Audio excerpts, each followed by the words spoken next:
través de la cuenta oficial de TN23 en Twitter, y justamente lo que tanto se temía por parte de autoridades del Tribunal Supremo Electoral sucedió. Había mucha desinformación y además de esto hubo varias dudas en relación a los resultados electorales. Aquí tenemos a Nancy Calderón con toda la información. Ella ha analizado el contexto de esta situación junto a dos analistas. Adelante, Nancy, ¿cómo estás?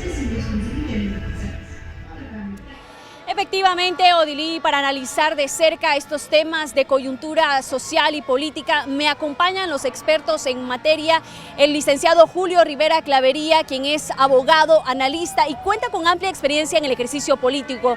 Al igual me acompaña la investigadora y politóloga de la Asociación de Investigación de Estudios Sociales, ACIES, quienes nos darán sus aportes en el tema. Bienvenidos a ambos. Iniciamos con usted, licenciada Luna. Según datos del Tribunal Supremo Electoral, son más de 8.150.000 personas empadronadas. Sin embargo, y para sorpresa de muchos, fueron 3.034.331 personas quienes no acudieron a las urnas. ¿Cuál es su opinión al respecto? Bueno, es normal, en primer lugar, que haya cierto sector de la población que no acude a las votaciones por diversas razones. Pero nosotros aquí en ACIES realizamos algunas encuestas metropolitanas. ¿Esto qué quiere decir? Que se hicieron a pobladores de la ciudad de Guatemala como tales. Y bueno, una de las preguntas que se les hacía era posterior a preguntar por qué persona, quiénes de los candidatos que se encontraban en ese momento en la contienda votarían.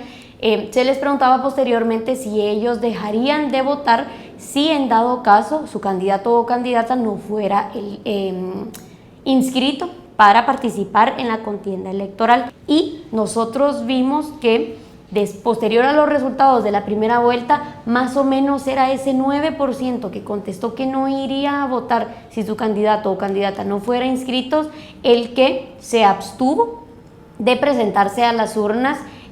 Estoy de acuerdo con lo que plantea la licenciada Luna, pero yo creo que hay otros factores que también inciden en que las votaciones no asista la mayor cantidad de gente.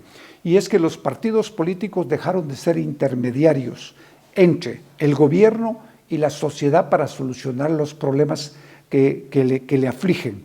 Y al no tener una solución, la gente optó por ya no salir a votar. Se siente frustrada.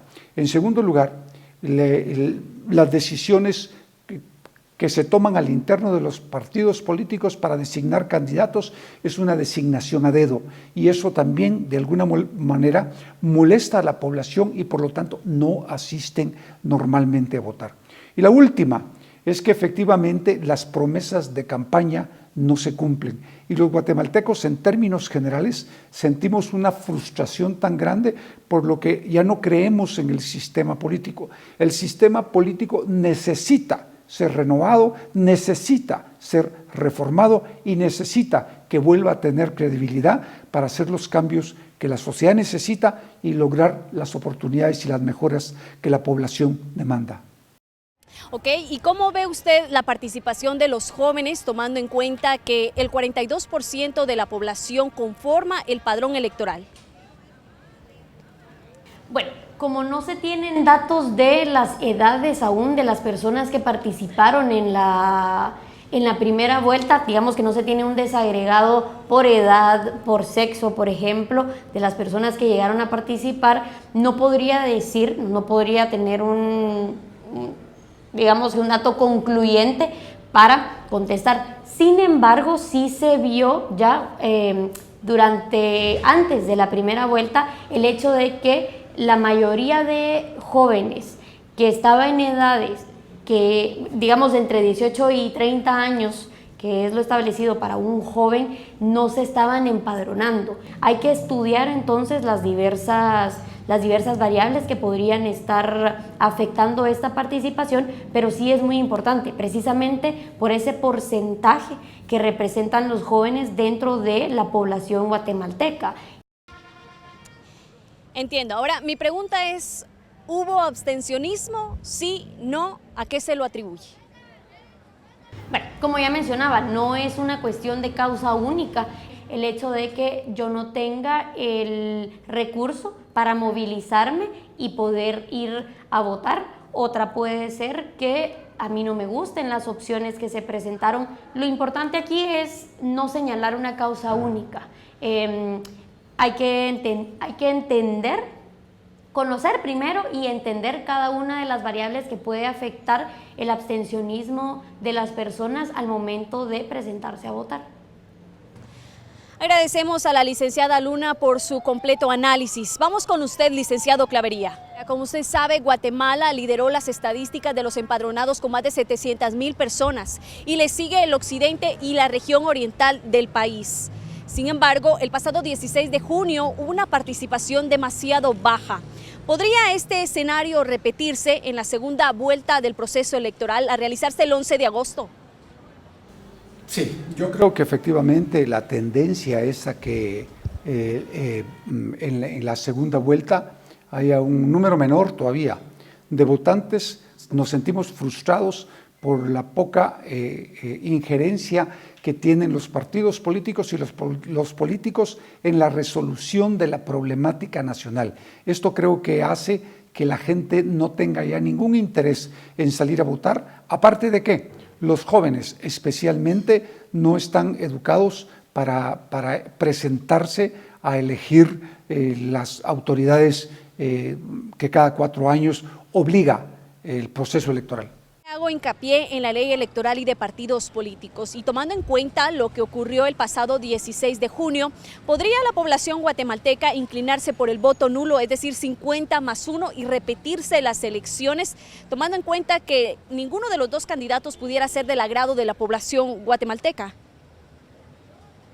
No, yo lo veo muy difícil porque ambos candidatos, pero especialmente la licenciada Sandra Torres, tiene un voto cautivo muy fuerte que a nivel nacional, lo que no permitiría en ningún momento que el voto nulo pudiera ser mayor al voto que va a decidir quién es el próximo presidente de Guatemala.